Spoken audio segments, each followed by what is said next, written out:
Hi, and welcome back. The SBU for the first time hit a tanker of the Russian Federation's shadow fleet in the neutral waters of the Mediterranean Sea. The tanker Kendall was attacked by aerial drones at a distance of more than 2,000 kilometers from Ukraine. At the time of the special operation, the Russian ship was not transporting any cargo and was empty. The tanker Kendall received critical damage and cannot be used for its intended purpose. Next, some amazing drone strike footage.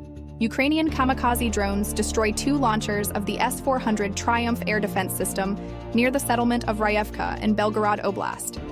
If you're enjoying this Ukraine war news update, please like, subscribe, and share. Thanks so much. Moving on, the SBU struck a third Russian oil production platform in the Caspian Sea. Long-range drones of the SBU's Alpha Special Operations Center hit a drilling platform at the Rakushechnoi field, named after Valery Grafer, owned by Lukoil. The drone's onboard camera recorded a successful strike in the area of the platform's gas turbine unit.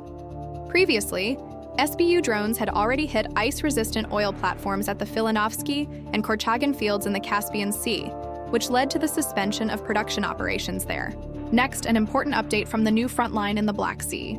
Russia's strikes on commercial vessels have now collided directly with Turkey's interests in the Black Sea. Only days after Moscow accused Europe and NATO states, including Turkey, of guiding Ukrainian strikes, the same narrative has been followed by attacks on ships operated by a NATO member itself. Recently, Russian forces struck 2 Turkish-operated vessels near Odesa, and Moscow did not frame these hits as accidental. Russian Kremlin-linked channels presented the attacks on the Viva tanker and the Chenk ferry as precise, intentional strikes carried out with drones equipped with control links and cameras. Footage from the crews showed fires spreading across the ships as emergency teams worked to contain the damage. Russian commentators framed the incident as a message to Kiev, claiming that Moscow was demonstrating its ability to shut down port traffic if Ukrainian forces continued to target Russian tankers. The problem is that this interpretation ignores the wider context, because Turkey does not see a controlled warning to Ukraine, but an unnecessary strike on vessels flying its flag and those being operated by its companies, carried out in Ukraine's exclusive economic zone, where Ankara expects predictable security conditions. So why is the Black Sea so vital to Turkey's economy?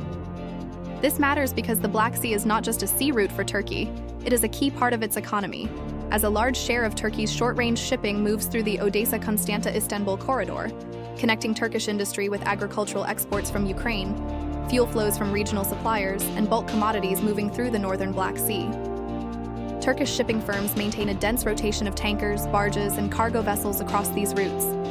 Their insurance, contracting, and delivery schedules depend on the assumption that commercial vessels will not be directly targeted. When Russian strikes hit Turkish-linked ships, they introduce hostility into a system that relies on speed and predictability. If insurers raise premiums or restrict coverage, shipping becomes slower and more expensive.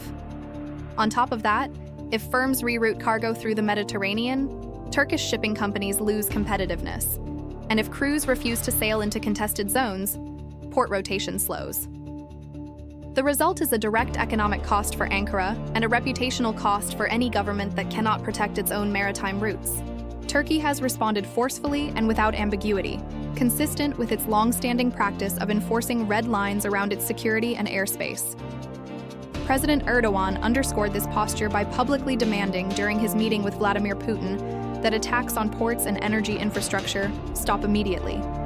Ankara then demonstrated it was not posturing. A Turkish F-16 promptly shot down what appeared to be a Russian long-range reconnaissance drone over the Black Sea. This is a platform Ukraine does not operate in, where only NATO and Russia deep-field recon assets are present. Next up, according to recent reports by the U.S. intelligence community, Russian President Vladimir Putin still intends to capture all of Ukraine and reclaim parts of Eastern Europe that previously were part of the Soviet Union, such as the Baltics and Poland, despite ongoing negotiations and claims by both U.S. and Russian officials that Russia and Putin want to end the war in Ukraine.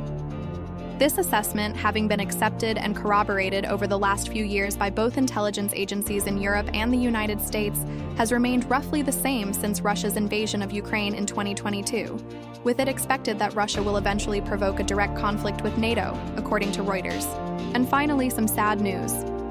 The enemy struck port infrastructure in the Odesa region. 7 people were killed and 15 injured. People simply died in their cars. For you, this may just be another number of victims. But for their families, these are their fathers and sons. Civilian casualties happen every day, and most are not reported. Most people here have simply become accustomed to them, as horrifying as that may sound. Thanks for listening to Ukraine, the Dark and Light. Please like, subscribe, and share.